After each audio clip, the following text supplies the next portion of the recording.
कजोड़ जी, कबीर परमेश्वर सतगुरु रामपाल जी अपनी अमृतवाणी में कहते हैं कि एक हरि की भक्ति करो, तज विषयों रस चोज, और बार बार नहीं पाओगे ये मनुष्य जन्म की मौज। बिल्कुल। ये 84 लाख योनियां भोगने के बाद एक मनुष्य जन्म मिलता है। ये कोई माता पिता के सहयोग से सामान्य तरीके से पैदा हो गया होगा, इतना आसान नहीं है। ये दुनिया अध्यात्म से अपरिचित है। एक माता पिता 2 पानी की बूंद से शारीरिक संबंध बना के ये अनमोल मनुष्य जन्म पैदा नहीं कर सकते। ये तो परमेश्वर के विधान के अनुसार उन माता पिता को निमित्त बनाया जाता है।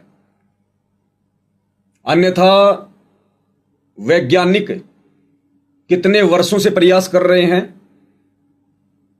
कितनी फैक्ट्रियां लगा दी, कितनी लेबर लगा के रखते हैं, कितना पैसा सरकारों का बर्बाद कर रहे हैं, और ये वैज्ञानिक एक अच्छा सा एक ढंग का सा रोबोट भी नहीं बना पा रहे, रोबोट भी। और ये कबीर परमात्मा अपने विधान अनुसार 9 महीने में मां के उस गर्भ में और ये जीता जाता रोबोट तैयार कर देता है, बिना लाइट के, बिना वैज्ञानिक के, बिना फैक्ट्री के, बिना लेबर के।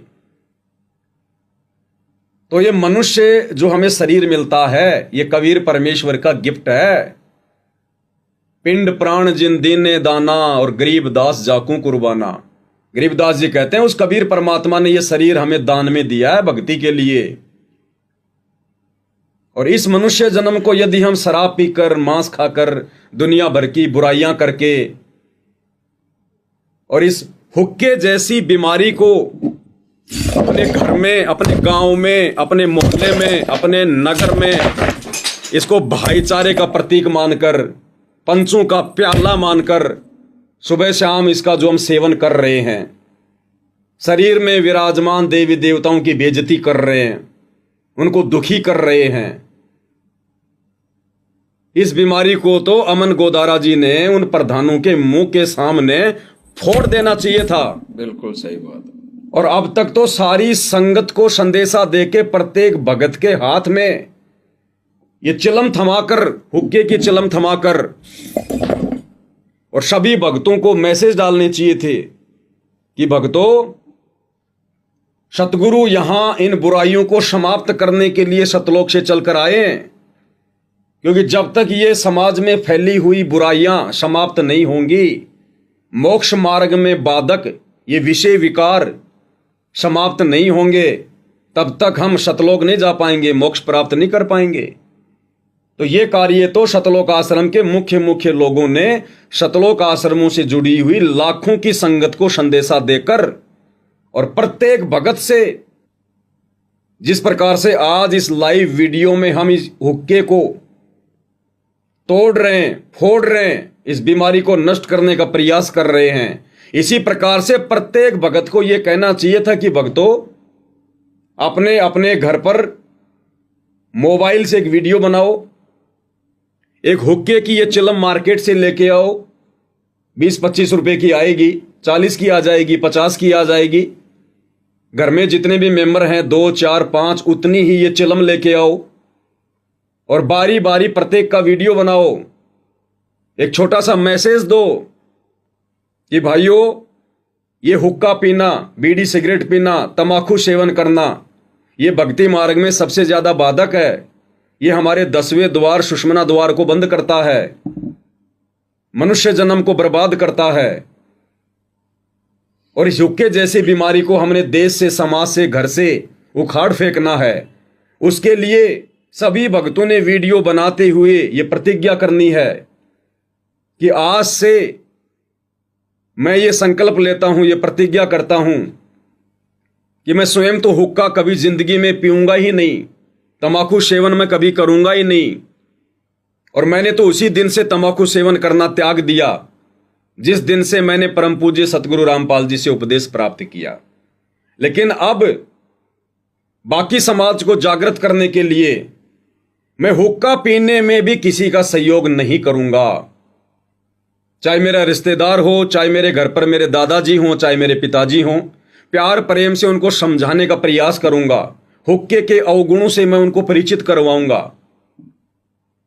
और आज मैं इस वीडियो के माध्यम से इस हुक्के को सर्व समाज के सामने तोड़कर फोड़कर मैं ये संदेशा देना चाहता हूं कि हुक्का भक्ति मार्ग में सबसे ज्यादा बाधक है और हुक्के का सेवन जितना जल्दी हो सके सभी ने त्याग देना चाहिए।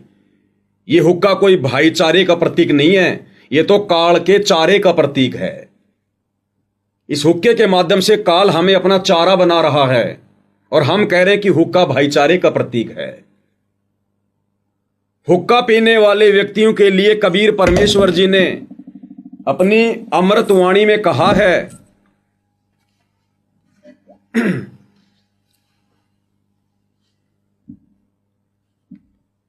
हुक्का पीने वालों के लिए कबीर परमेश्वर जी ने अपनी अमृतवाणी में कहा है कि हुक्का हरदम पीवते और लाल मिलावे दूर, भाई इसमें संशय है नहीं वो जन्म पाछले सूर। जो व्यक्ति हरदम हुक्का पीते हैं, बार बार समझाने से भी नहीं मानते हैं, हुक्के जैसी बुराई को नहीं त्यागते हैं, तो कबीर परमेश्वर जी कहते हैं कि वो व्यक्ति सूअर की योनि से आया हुआ है। उसके अंदर मनुष्य जन्म प्राप्त करके भी वही गंदी आदत है। सूअर क्या करता है? गंदगी में नाक रगड़ता रहता है। और जो व्यक्ति हरदम हुक्का पीता है, समझाने से भी नहीं मानता है, इसका मतलब वो व्यक्ति ताजा ताजा सूअर की योनि से आया है और वही गुण उसके अंदर मनुष्य जन्म में भी है। यानी वो व्यक्ति बुराई नहीं त्याग रहा, गंदगी को पीना नहीं त्याग रहा। तो हमने भगत समाज को समझाने की दृष्टि से उनको एक संदेशा देते हुए और इस हुक्के को फोड़ फोड़ के हमने लोगों को यह बताना है, समझाना है कि हुक्का पीने वाला व्यक्ति सूअर की कैटेगरी में होता है।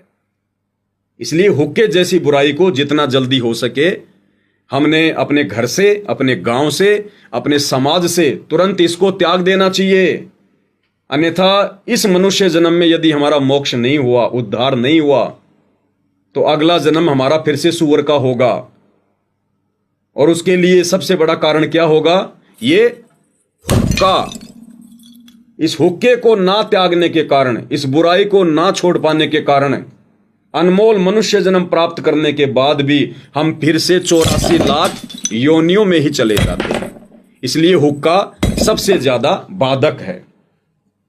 अब हरियाणा के स्टेट कोऑर्डिनेटर अमन गोदारा जी उस कॉन्फ्रेंस में बैठकर हुक्के का समर्थन करते हुए, हुक्का पाड़ व्यक्तियों का समर्थन करते हुए आगे उनकी खुशामदी में क्या कुछ कह रहे हैं, आपको उन्हीं के मुख से सुनाते हैं। अमन गोदारा जी कह रहे हैं कि जितने भी खाप जो ये प्रधान हैं, खाप पंचायत के प्रधान हैं, सरपंच हैं, ये सम्मान के योग्य हैं, मान सम्मान के योग्य हैं। ये अमन गोदारा जी के मुख से सुनिएगा आप जी। क्योंकि ये सारे लोग हमारी खाप के हैं, ये हमारे सम्मान के योग्य हैं, जितने भी खाप प्रधान हैं। अमन गोदारा जी कह रहे हैं कि जितने भी खाप के लोग हैं जो उनके सामने बैठे हुए हैं, कहते हैं जितने भी खाप पंचायत के प्रधान हैं ये हमारे सम्माननीय हैं, मान सम्मान के योग्य हैं। अब बताइए कजोड़ जी, सतगुरु रामपाल जी ने हुक्का पीने वाले व्यक्तियों को, अनउपदेशी व्यक्तियों को ढेड की संज्ञा दी है, नीच की संज्ञा दी है। क्या ऐसे व्यक्ति सतगुरु रामपाल जी के भक्तों के लिए सम्मान के योग्य हो सकते? नहीं हो सकता। आपके घर में यदि आपके पिताजी, आपके दादाजी, आपके आड़ोसी पड़ोसी यदि हुक्का पीते हैं, इस बुराई में लिप्त हैं, और आप यदि सतगुरु रामपाल जी के भगत हैं, तो क्या आप ये कभी कह सकते हैं कि मेरे दादाजी मेरे लिए सम्माननीय हैं?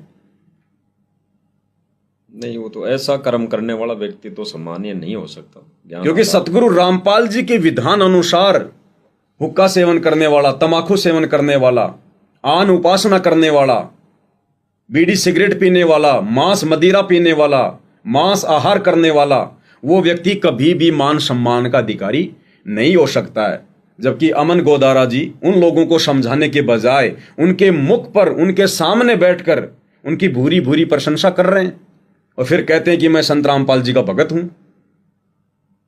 उन्होंने ये शब्द कहने से पहले उन खाप पंचायत के प्रधानों को समझाने के लिए कि वे प्रधानों, ये मनुष्य जन्म बार बार नहीं मिलता। ठीक है, आप लोगों को आज से पहले ज्ञान नहीं था, आप कभी किसी सत्संग से नहीं जुड़े या किसी संत और सत्संग से जुड़े हैं, तो उन संतों के पास में यह तत्व ज्ञान नहीं था, आत्म कल्याण का मार्ग नहीं था, और उन संतों के शब्दों में कोई शक्ति नहीं थी, जिस कारण से आप जिस बुराई को नहीं छोड़ पाए। लेकिन प्रधान जी, अब सतगुरु रामपाल जी के रूप में कबीर परमात्मा स्वयं धरती पर आ चुके हैं, और अब सुनहरा मौका है, इनकी शरण में आओ। पहले इनके ज्ञान को अच्छे से समझो और इन बुराइयों को छोड़ो और अपनी आत्मा का कल्याण करवाओ। ये बार बार मनुष्य जन्म नहीं मिलता है, अन्यथा फिर से हम 84 लाख योनियों में जाएंगे, गधे कुत्ते सुअर बनेंगे, कितने कष्ट उठाएंगे हम। उस समय कौन आपको हुक्का भर के देगा? कौन आपको ये प्रधानी देगा? कौन आपकी खुशामदी करेगा? कौन आपसे फैसले करवाएगा? और कहां आपको ये 56 प्रकार के भोजन खाने को मिलेंगे?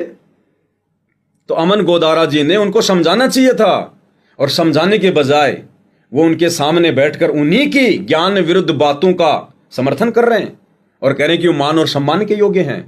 हुक्का पीने वाला व्यक्ति ढेड की श्रेणी में है, और ऐसा व्यक्ति कभी भी मान सम्मान के योग्य नहीं हो सकता है आध्यात्मिक स्तर पर। ये हमारे सम्मान के योग्य हैं जितने भी। कैसे सम्मान के योग्य हो सकते हैं? हुक्का पीने वाला व्यक्ति मान सम्मान के योग्य हो ही नहीं सकता। सम्मान के योग्य हैं जितने भी। अमन गोदारा जी को विचार करना चाहिए। ये हमारे सम्मान के योग्य हैं, सतगुरु देव के तत्व ज्ञान आधार से खाप प्रदान है, इनको विचार करना चाहिए। सम्मान के योग्य हैं जितने भी खाप प्रदान है। जब तक हम समाज को हुक्के जैसी बीमारी के अवगुणों से परिचित नहीं करवाएंगे, जब तक हम उनको परमात्मा के भक्ति विधान से परिचित नहीं करवाएंगे, परमेश्वर की भक्ति मर्यादाओं से परिचित नहीं करवाएंगे, तो भला वे व्यक्ति इन बुराइयों को कैसे त्यागेंगे? तो अमन गोदारा जी के द्वारा उस कॉन्फ्रेंस में बैठकर और हुक्के को लेकर उन लोगों का समर्थन करना, हुक्के के विरुद्ध एक भी शब्द ना कहना, यह इस बात का संकेत है कि अमन गोदारा जी हुक्के के समर्थन में हैं। और जो व्यक्ति संत रामपाल जी का भगत होने के बावजूद हुक्के के समर्थन में है, वो व्यक्ति किसी भी दृष्टिकोण से सतगुरु रामपाल जी का भगत कहलाने का अधिकारी नहीं है। तो अमन गोदारा जी आगे अपने वीडियो में क्या कुछ कह रहे हैं, वो भी उनके मुख से सुन लेते हैं एक बार। आग भाई ऐसा काम तो पहले तो ये सर छोटू राम ने माना करते। आग भाई समाज के लिए सर छोटू राम ने काम किया है। फिर इबिन का समझ में आएगी भी वास्तव में संत रामपाल जी महाराज एक ये तन्ने एक आदमी समझे, लेकिन हमने भी रहा वो भगवान है। ये तन्ने एक आदमी समझे, लेकिन हमने भी रहा वो भगवान है। ये तन्ने एक आदमी समझे, लेकिन हमने भी रहा वो भगवान है। ये तन्ने एक आदमी समझे, लेकिन हमने भी रहा वो भगवान है।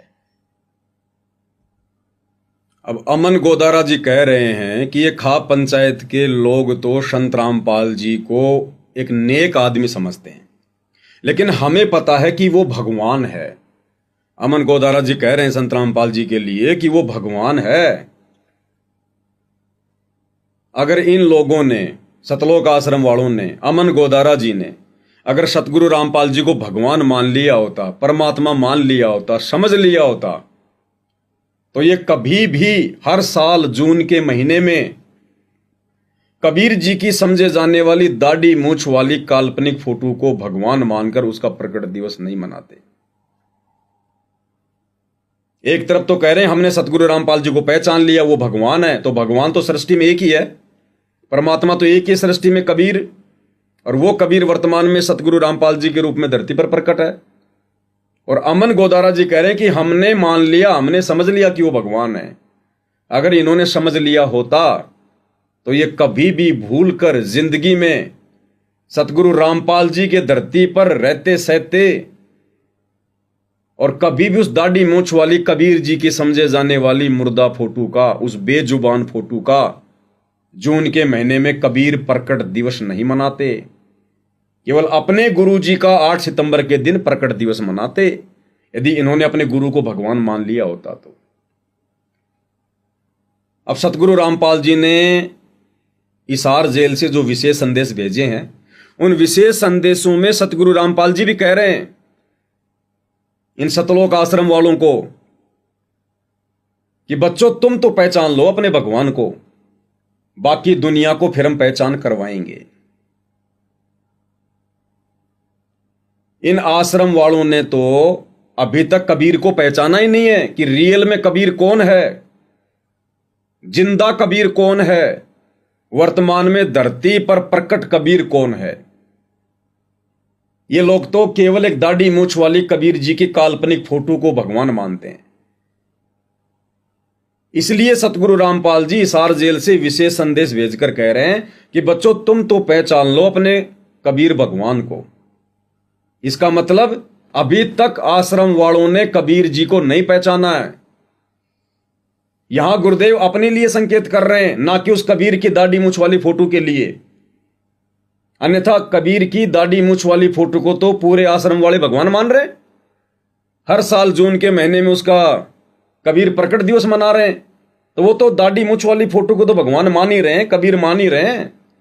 फिर सतगुरु रामपाल जी वर्तमान में हिसार जेल में बैठकर ये क्यों कह रहे हैं कि बच्चों तुम तो पहचान लो अपने भगवान को।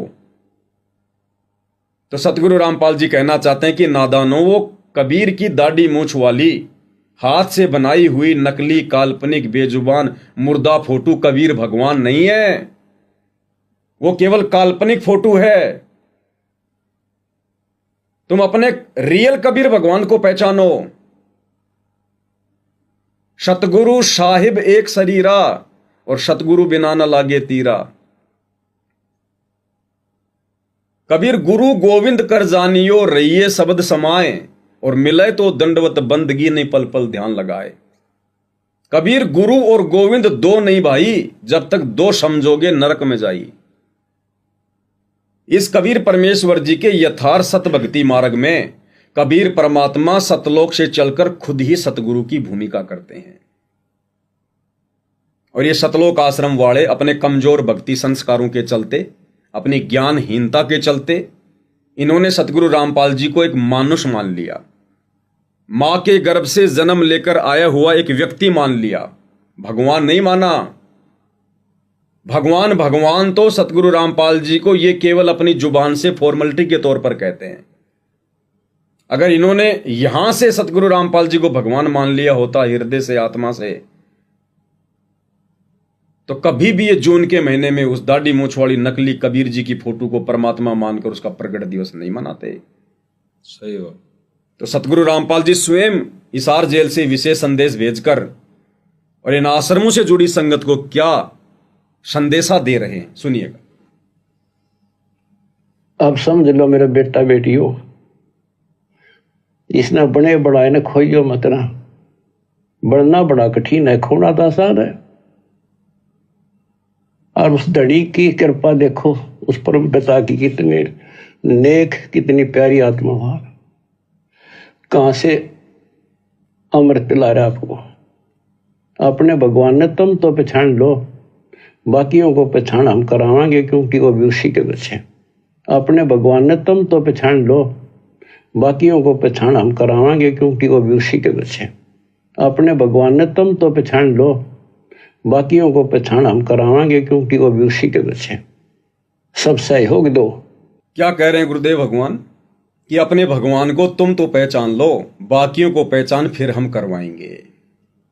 तो अगर आश्रम वालों ने सतगुरु रामपाल जी को पहचान लिया होता कबीर जी के रूप में, और यदि इनको मान लिया होता कि वास्तव में संत रामपाल जी के अलावा दूसरा कोई कबीर भगवान सृष्टि में नहीं है, अगर सतलोक में भी कोई कबीर बैठा है तो हमारे पूज्य गुरुदेव भगवान अपना एक रूप बनाकर बैठे हुए हैं। तो आज सतगुरु रामपाल जी को हिसार जेल से इस विशेष संदेश में यह बात कहने की आवश्यकता नहीं पड़ती कि बच्चों तुम तो पहचान लो अपने भगवान को। अब आगे अमन गोदारा जी अपने इंटरव्यू में खाप पंचायत के प्रधानों के सामने बैठकर क्या स्टेटमेंट दे रहे हैं। उनको कह रहे हैं कि ये अच्छी आत्मा है, ये नेक आत्मा है। हुक्का पीने वालों को, ढेर कर्म करने वालों को क्या कह रहे हैं कि ये अच्छी आत्मा है, ये नेक आत्मा है। क्या कह रहे हैं, सुनिएगा उनके विचार। फिर ईबीवी ने ये बात बिल्कुल स्टेज पे बोली थी, भाई वाक्य में इस टाइम का भगवान है संत रामपाल जी महाराज। उसका मान सम्मान करांगे। इन्होंने किशनगढ़ ऐलान किया था, हम सेवा लेकर आए थे सारे भाई, और फिर इन्होंने वहीं टाइम निर्धारित करवाया था हमने अपने वकीलों के माध्यम से गुरुजियों द्वारा। 12 तारीख ने इन्हें गुरुजियों का मान सम्मान किया, और जैसे ही इन्हें मान सम्मान किया, इतनी खुशी हुई इस खाप के भी और हमारे भक्ता के भी। ऐसा मान सम्मान होना भी चाहिए था, क्योंकि ये भगवान हैं, ये लोग पहचानेंगे, अच्छी आत्मा है। पहले भी गुरु जी कहा करते। अमन गोदारा जी कह रहे हैं कि ये लोग अच्छी आत्मा है, नेक आत्मा है। अब सतगुरु रामपाल जी के भक्ति विधान अनुसार जो व्यक्ति उनका भगत नहीं है, वो चाहे देश का प्रधानमंत्री है, चाहे आम नागरिक है, वो ढेड की श्रेणी में है।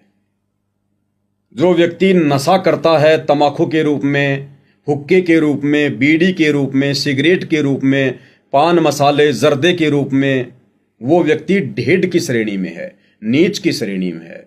तो ऐसा व्यक्ति अच्छी आत्मा कैसे हो सकता है? तो अमन गोदारा जी के द्वारा ये कहना कि ये अच्छी आत्मा है, ये सतगुरु रामपाल जी परमेश्वर जी के ज्ञान की तौहीन है। और जब तक कोई व्यक्ति हुक्के का सेवन करता है, ये भगवान है, ये वो व्यक्ति कभी भी अच्छी आत्मा है, अच्छी आत्मा की श्रेणी में नहीं हो सकता। भगवान है। यदि उसने अच्छी आत्मा बनना है तो सतगुरु रामपाल जी से पहले भी गुरु जी का उपदेश लेना पड़ेगा, क्योंकि ये भगवान है, ये लोग पहचानेंगे। सतगुरु रामपाल जी की आत्मा है, पहले भी शरण में आना पड़ेगा। इस हुक्के जैसी महा बीमारी को त्यागना पड़ेगा, इस हुक्के को फोड़ना पड़ेगा, तब जाकर वो व्यक्ति एक अच्छी आत्मा कहलाने का अधिकारी होगा, एक नेक आत्मा कहलाने का अधिकारी होगा। अब आगे हरियाणा के स्टेट कोऑर्डिनेटर अमन गोदारा जी अपने ज्ञान का परिचय देते हुए और खाप पंचायत के प्रधानों के साथ बैठकर वाहवाही लूटने के चक्कर में उस पवन दास के विषय में क्या कुछ प्रतिक्रिया दे रहे हैं, पहले उनके मुख से सुनते हैं। वो कह रहे हैं कि जब ये मान सम्मान किया गया तो इस पवन जयपुर वाले ने वीडियो बनाया, उल्टा सीधा कहा, कह रहा वो नीच आदमी है। पवन दास जयपुर वाला नीच आदमी है। अब नीच आदमी कौन है? गुरुदेव के अनुसार, आदरणीय गरीबदास जी के अनुसार। पहले हम अमन गोदारा जी के मुख से ये स्टेटमेंट सुनेंगे, उसके बाद हम गुरुदेव का सत्संग सुनाएंगे और गुरुदेव भगवान निर्णय करेंगे कि नीच आदमी कौन है। क्या कह रहे हैं अमन जी?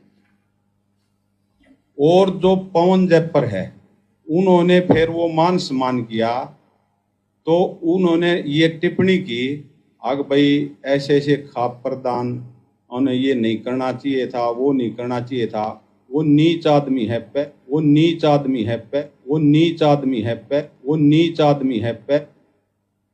अमन गोदारा जी क्या कह रहे हैं कि वो नीच आदमी है जिसने मान सम्मान को लेकर वीडियो बनाया और कहा कि कोई भी व्यक्ति जो अनुपदेशी है, संत रामपाल जी का भगत नहीं है, जो नशा करता है, शराब पीता है, मांस खाता है, आन उपासना करता है, मंदिरों में जाता है, वो व्यक्ति ढेड की श्रेणी में है, नीच की श्रेणी में है, क्योंकि परमात्मा का विधान है। तो कह रहा हूं पवन तो नीच आदमी है।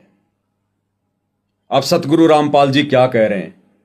काफिर के अंग में गरीबदास जी की अमृतवाणी का हवाला देते हुए कहते हैं, काफिर सवाल सुकन को मोड़े और काफिर प्रीत नीच संग जोड़े।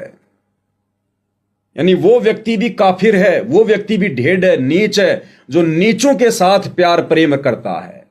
प्यार प्रेम करने का मतलब उठ बैठ करता है, नीच व्यक्तियों के साथ में नजदीकियां बढ़ाता है।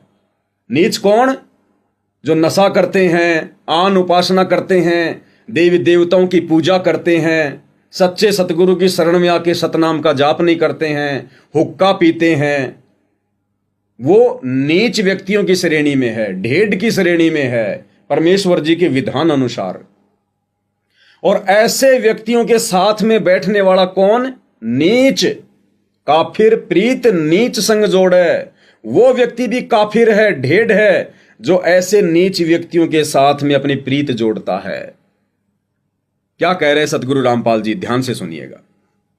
काफिर सवाल सुकन को मोड़े, काफिर प्रीत नीच से जोड़े। वो भी काफिर जो किसी ढेढ़ से बात करे, उसे ढेढ़ आदमी, ढेढ़ में ये काफिर बता रहे हैं, कोई जाति विशेष नहीं है, तो वो भी काफिर है जो भक्त अपने संत भक्तों को छोड़कर किसी निकम्मे आदमी को चोरी ठग द्वारी बकवाद करनिया तो मेल करे, तो वो भी काफिर है।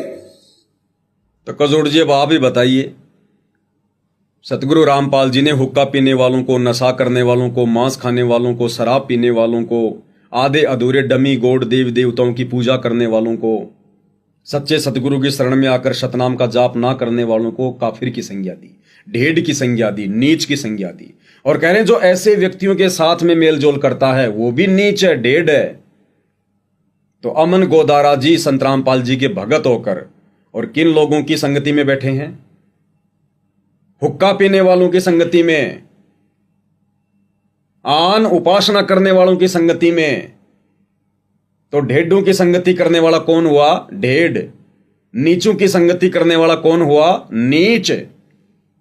तो अमन गोदारा जी मुझ पवन दास पर जो तोहमत लगा रहे हैं कि यो नीच आदमी है, अब ये निर्णय तो सतगुरु जी का विधान करेगा, उनका ज्ञान करेगा कि नीच कौन है। तो पवन दास तो कभी किसी हुक्का पाड़ के आसपास भी नहीं भटकता, मैं तो किसी हुक्का पाड़ से राम रमी भी नहीं करता, उसके नजदीक होकर भी नहीं गुजरता। ऐसे लोगों से दूर दूर तक मेरी कोई यारी दोस्ती रिश्तेदारी नहीं है जो मेरे परमेश्वर की मर्यादा और विधान के खिलाफ है। तो पवन दास नीच कैसे हो गया, कहां से हो गया? हाँ, नीच व्यक्तियों के साथ में बैठने वाला नीच होता है। तो अमन गोदारा जी स्वयं निर्णय कर लें वो किस कैटेगरी में है। हम तो हर बात का प्रमाण देंगे गुरुदेव भगवान के ज्ञान अनुसार, विधान अनुसार।